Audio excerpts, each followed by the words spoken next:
Video te. Where to go? Tayo pupunta te. Ayuda. Ayuda. Kukuha ng ayuda. Romongton. Hi guys! Kuha kami ngayon ng ayuda. Ayuda ng Canada. Road trip lang kuya, no? Sightseeing lang kuya. Baka naman.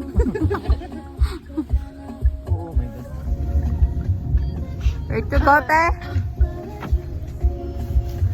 Saan tayo pupunta? Sa kuhanan ng ayuda ng Canada. Okay. Pinoy to. Eh, Let's go. Hindi mo sure. hindi mo sure. Or yung dating natin, may namatay daw siya. Pwede ng ano dyan. Ngayon.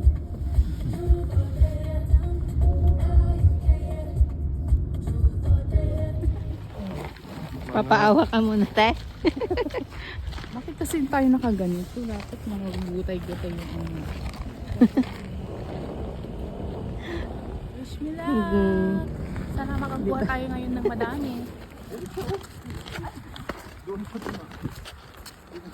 Last na. Ikaw, bakit last?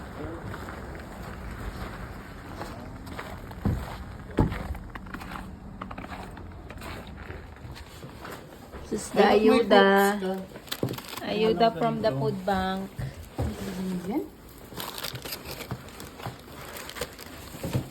Nasaan na yung papel ko? Ipapakita ko yung papel ko ng mga requirements.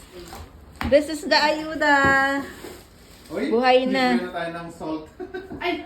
Pinapili niya ako kanina doon. Eh, mayroong ano ko. Yung ano mo, bag mo. Meron ba dito? Hindi ba? Yan yung ayuda. Pero, Wait lang.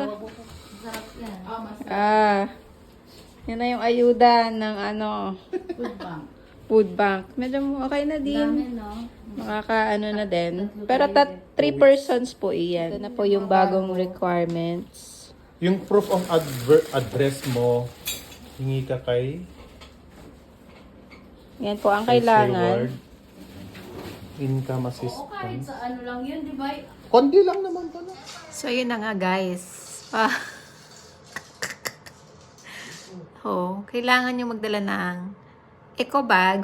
Pupunta kayo doon. And, syempre, hindi ako nakakuha nun. Kasi, first time ko kukuha. Sila kasi, nakakuha na sila. So, pag po, first time mo, may bago na silang rule, kailangan mo ng yung papers na pinakita ko, proof of income, proof of address, tsaka ano pa ba, Medicard, yun. Then, ano pa, ID. So, yan lang. Goodbye, guys!